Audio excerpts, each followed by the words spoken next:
Hello, my name is Lee Ianson, and you're listening to Paragon Skills Candor Conversations, where we have open and honest conversations about the training community at large.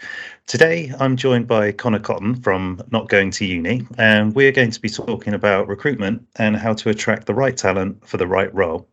Thank you for joining us today, Conor. No, I appreciate it. Thank you for having me on. No worries.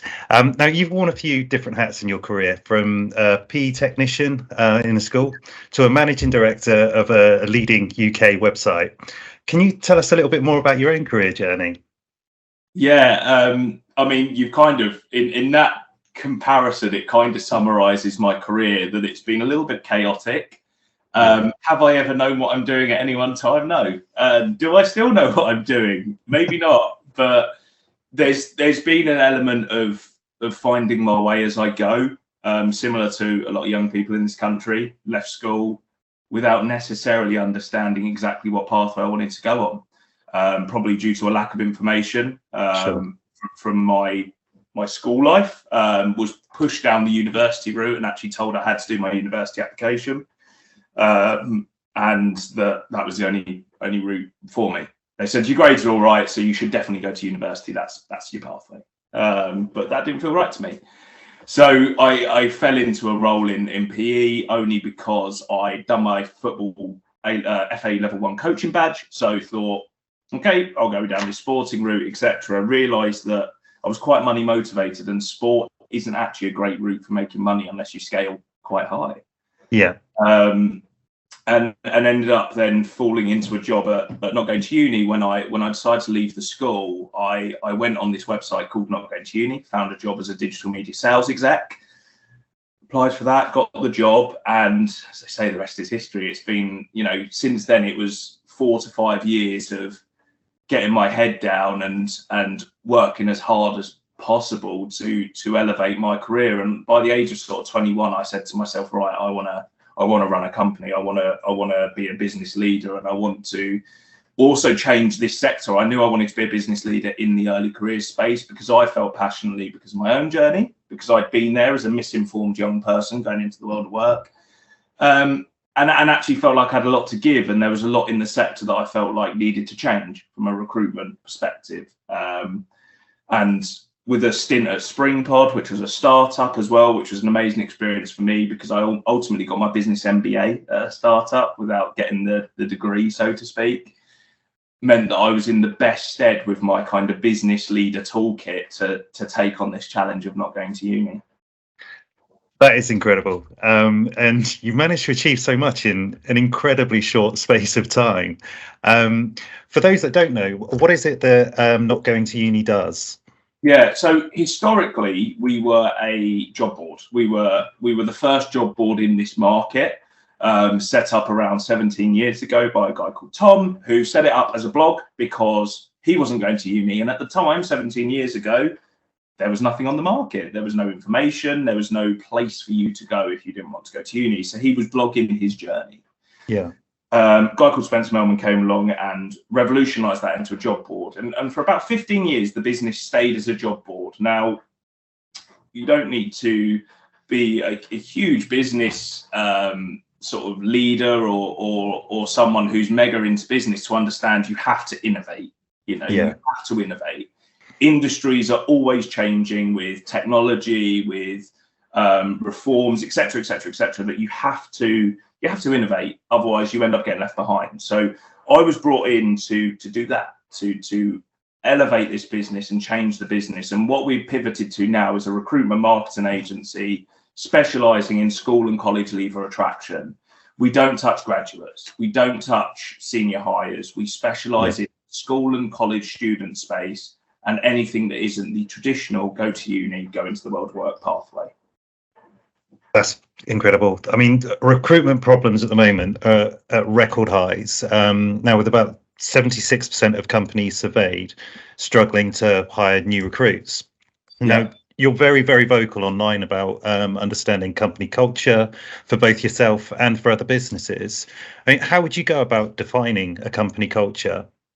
It's do you know what? It's something I want to be really open and honest about this. I think it's, authenticity is important. It's something I'm still discovering. One of the biggest struggles we've had, and because I think it's easier for me to talk about the struggles we've had, is we are a virtual first business. There's elements of our offering, so our creative agency offering is obviously delivered in person, so we need to go on site and film, but the sales team, the customer success team, etc., are all working from home.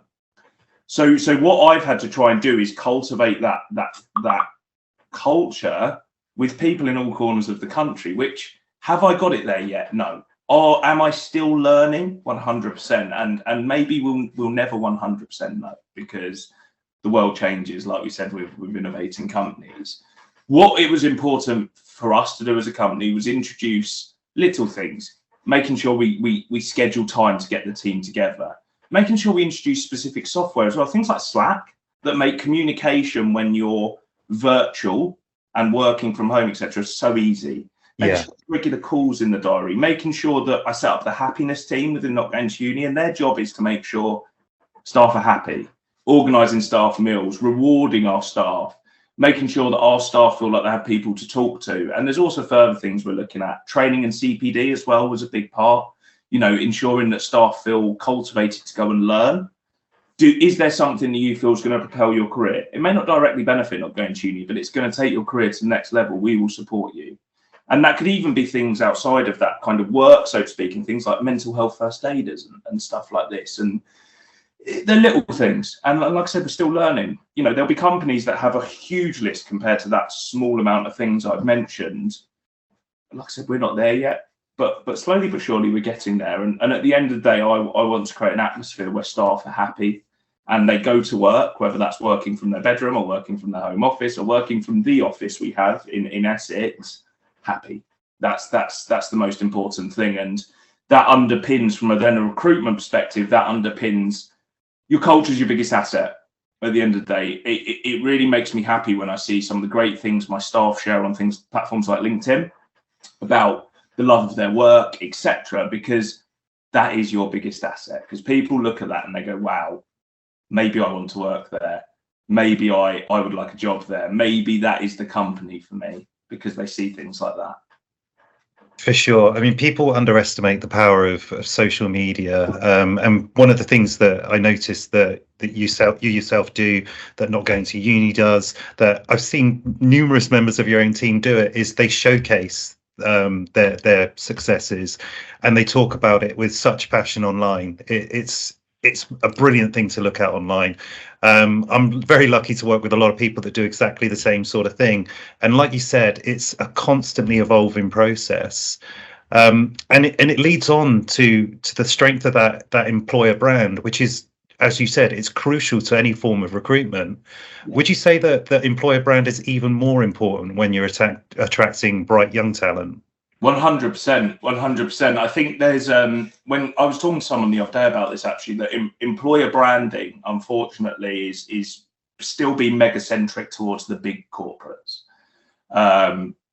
Go figure, because they have the money to invest in employer branding, staff, etc., which I completely understand. But from your employer brand for a senior hire and your employer brand for a young person who is going into the world of work for the first time is going to be completely different.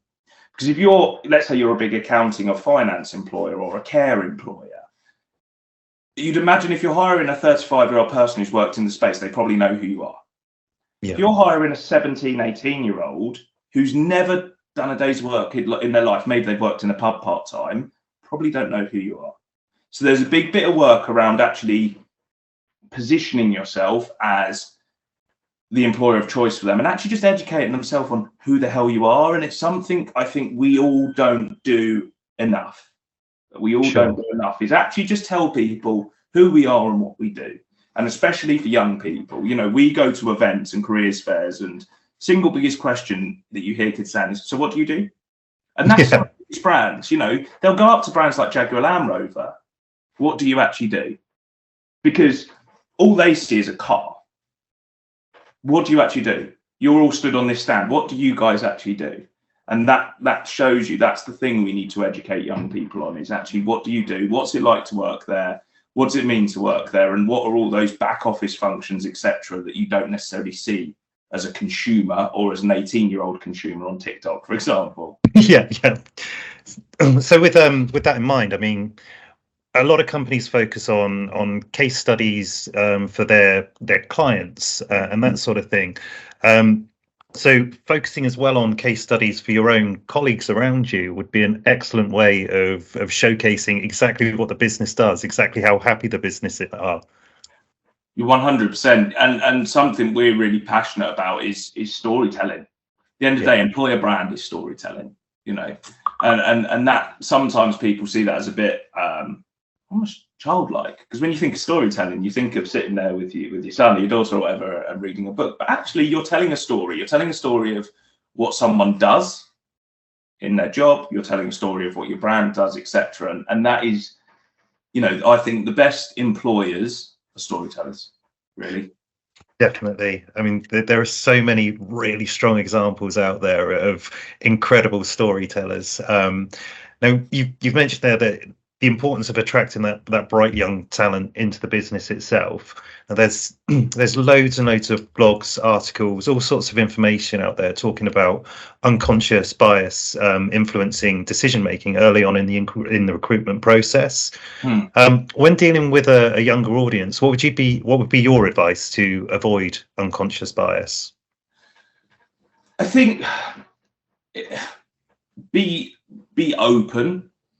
You need to make sure that best way I can describe it is I had a conversation with a major banking client about 3 weeks ago.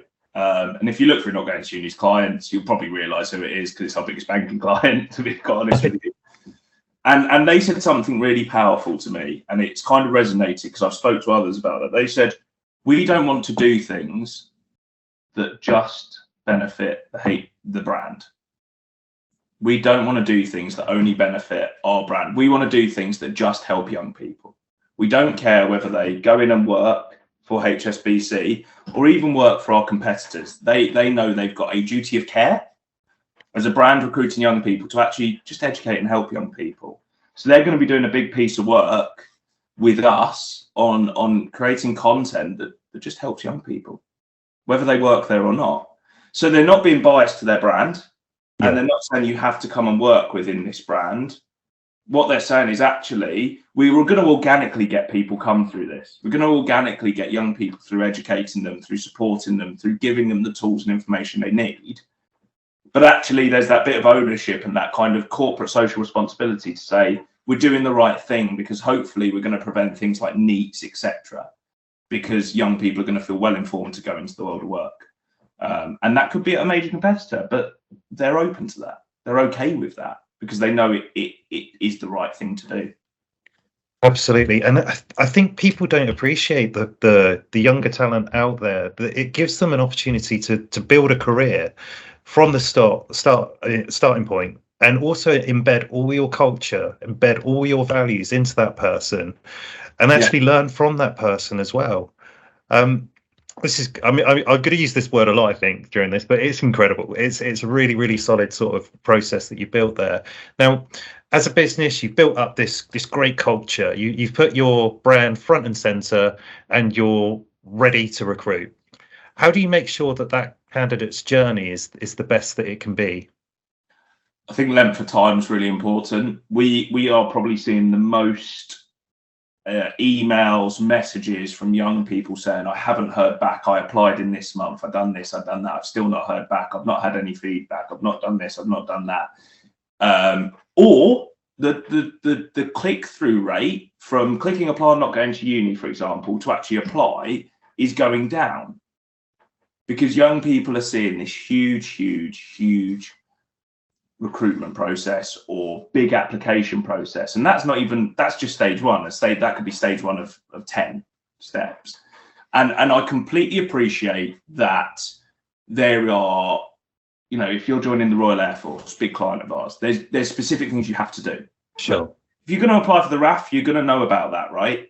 Yeah. Like, you're going to know that that is a process you're going to need to go through. But something I think clients need to be open with when they look at when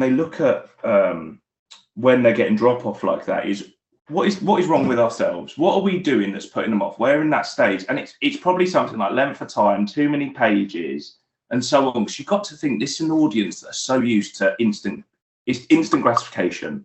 We're in a young, instant gratification audience who can get things in the click of their fingers. And you want to be able to give young people instant gratification, because at the end of the day, you are competing with major brands in the consumer space. And that's something you need to remember. You're vying for their attention, right? You're competing against, let's think of a major fast fashion brand, Boohoo, target audience, Gen Z. Gen Z fast fashion. You are competing against them for the same audience, time, and attention. So if your recruitment span is a bit too long, or it puts them off a bit, attention goes straight back into consumer, because it's instant gratification. So we need to ensure that we're putting our employer brand out there and our recruitment process out there, thinking of what do those consumer brands do really well. They make it easy. Consumer brands make it easy to buy.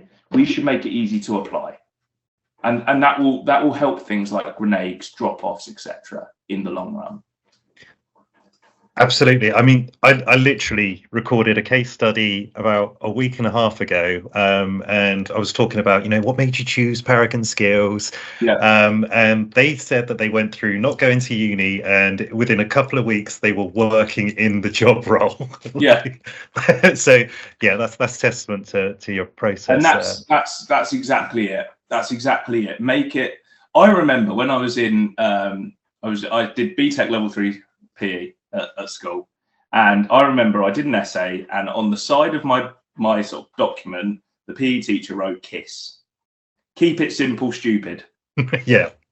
Has stuck with me ever since. I kid you not, and I say it to so many people, keep it simple, stupid, because we are used to simple things. As an audience in this day and age, we're used to simple things. Keep it simple, make it easy, make it simple for young people, for anyone for that matter, to go through that initial stage. And you can then you can do other things, sift them out, assessment centers, etc. There's other things you can do, interviews and so on. You don't need to ask for 25 pages of text. No, so that lengthy process for recruitment, it's the bane of a lot of people's lives.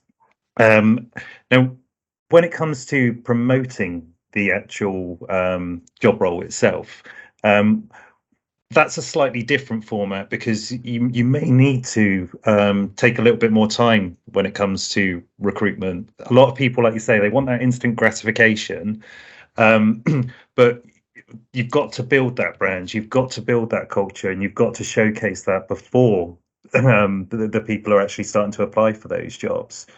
Now, it's interesting that you mentioned the RAF, because they've got specific requirements. It is going to take a little bit longer to get into a role with someone like that.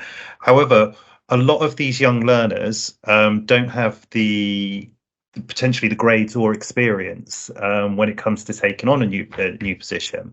What would be your advice to businesses about that flexibility on grades and experience? Well, I mean, you've hit a prime example. The Royal Air Force very open with actually looking at the individual. And I think, look, I'm talking from an area of privilege in my own grades. I was a semi-academic pupil. I got half decent grades. I passed everything. Do you know what I mean? I got a couple of Bs, etc. But actually, when you look at the world of work in this day and age, sometimes it's not necessarily about the grade they got in physics. If they're not doing a physics-related job. Or it's not necessarily the grade they got in. I know someone who, I won't mention their name, because I don't know if it's public knowledge, but they categorically failed business. And they're now a very, very successful CEO of their own company and making a lot of money. My partner's sister failed law at A level and is now a solicitor. Prime example. The grades at school necessarily mean she's still going to uni. She still became a first-class solicitor. They're just two examples. So, look, I understand the maths and English thing, but there's also things we can do to support the maths and English. There's functional skills, etc. we can do once they're in the door to support them. But it's the one thing that I always say, and it's something, like I said, the RAF do really, really well, is they look past just the bit of paper your grades on. What are you like as an individual? What are you like as a team player? What are you like as this? What are you like as that? Because, look, some of the most successful people in the world have almost no qualifications. And look, we don't want we never want to encourage people to flunk their grades because they think, oh, I'll end up like such and such. But actually, it might be, it's worth actually seeing past those grades and actually in your assessment centre process, in that interview process, understanding the individual a bit better. For sure. I mean, I myself, I was not the most attentive of students. There's a lot of distractions happening within school life. I'm a completely different person now to who I was when I left school at 16. And it took me until the age of 33 to even understand where I wanted to go and what I wanted to do.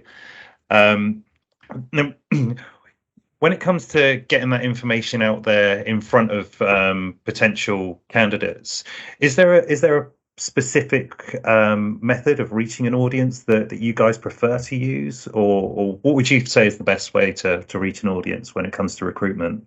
Yeah, so we do a lot of work on social. We have our in-house social agency where we do a lot of work across a multitude of platforms, not just Facebook, Instagram. We use TikTok, Snapchat, etc., to go and actually target young people and serve them with content, which then leads me to the next bit. It's pointless using social and using platforms to engage young people if your content isn't good, because otherwise you're wasting money. What's the difference between a really great ad? Content. Absolutely. That's long and short. And believe me, we've had almost arguments with clients. No, we don't want to invest in content. We've got this. And you go, it's not going to work for these reasons. No. We've got it. We're going to use it. Ad doesn't work. Goes back to content. The ad set's not going to change. But I promise you, if I go and create a really good ad with my create team, and I put it against some core content we've received, promise you our ad will outperform them 10 to 1, because content is king. Young people are used to engaging content. TikTok is a content-based platform. Be real. I know you can't have ads on there. Content-based platform. Instagram, content-based platform. So you need to think they're looking at these fine-tuned bits of content. You need to be able to match that and not chuck in this stock image video. Yeah. That completely goes against the curve of what they're currently engaging with, because they will see through it. Young people are clever. That's what people forget. Young people are really, really, really clever, and they see through ads. They see through stock imagery. They see through stock video. So they know when something is, oh, no, not authentic, not going to engage with that. And that will have a knock-on effect. Couldn't agree more on that front. The successes that we've had with regards to like recordings when it's a lot more rough, ready, when we've done it through things like Teams, through Zoom and that sort of stuff, when it comes to showcasing a learner who's having their own successes or challenges, have been phenomenal compared to the polished versions of these case studies. So yeah, it's all about that authenticity that a lot of people talk about but get completely wrong. I mean, you've got to be an authentic business. You've got to champion your values. You've got to showcase who you are, what your culture's like. That's incredible. Now, young people have all sorts of peers around them, and they might be sort of walking into the world of business, as you said, without any experience whatsoever. So how do you look at getting someone like their parents or their peers involved? What, as in recruiters? Yeah. So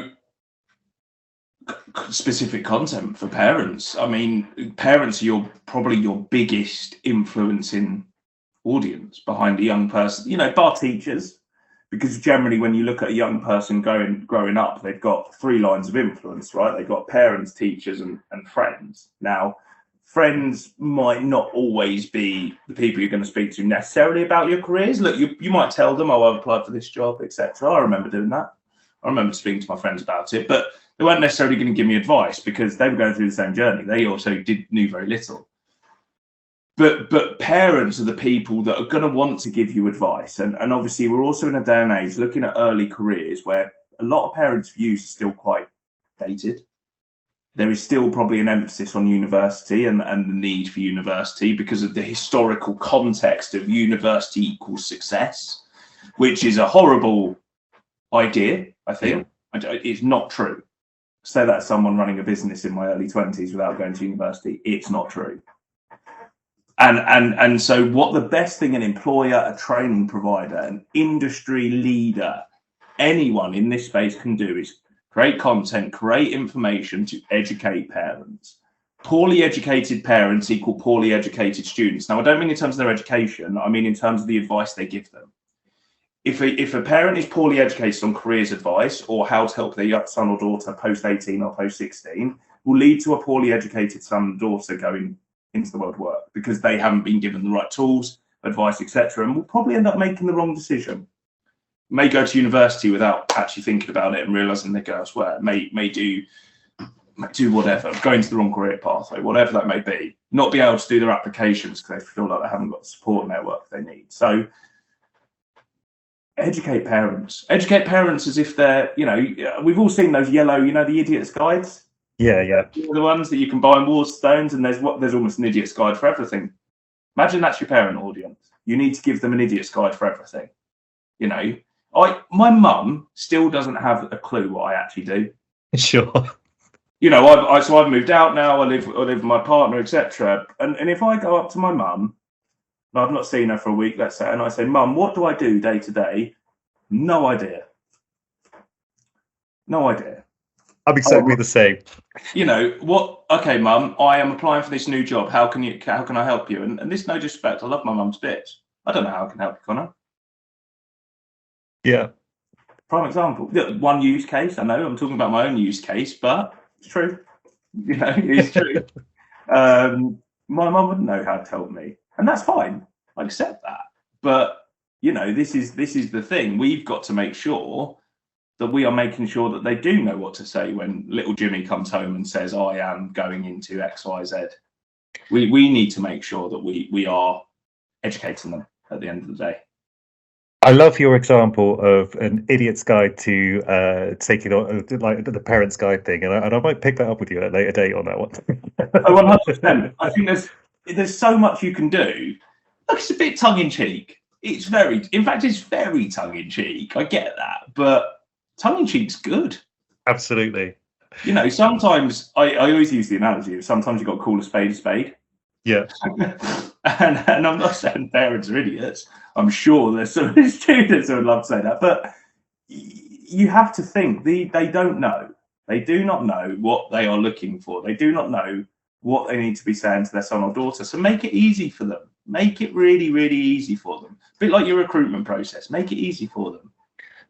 I don't think if people understand the scope as well of things like modern apprenticeships. You've got degree apprenticeships out there that you don't have to walk into a university to get.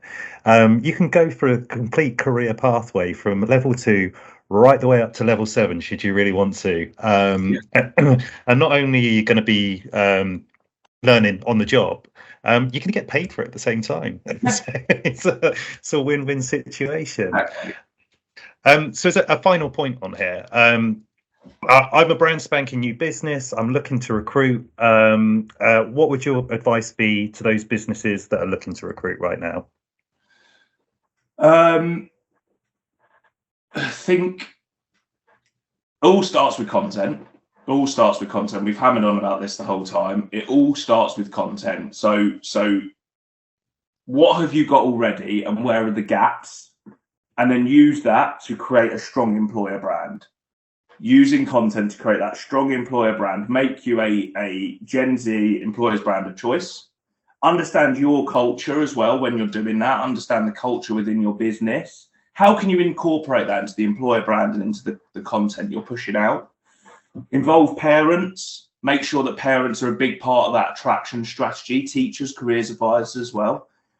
And think long term, never ever think short term. I think one of the single biggest things, and we're all partial to this in life, I think, is we think short term. We think short term satisfaction, we think short term results, but actually, probably the best thing you could do is think long term. And actually think about what am I going to do? So I need to recruit next week. What am I going to do after that to make sure I'm not in this problem again? Yeah. That's the way you need to think. What are the always on things I can do? What are the things I can do that help the industry? What are the things that can ensure that when I when I shut down my laptop after I've done this recruitment for this, role that I'm recruiting for, I know I'm gonna hopefully have a pipeline to never have this problem again. And give feedback to once you're there, give feedback to those applicants. Try and improve that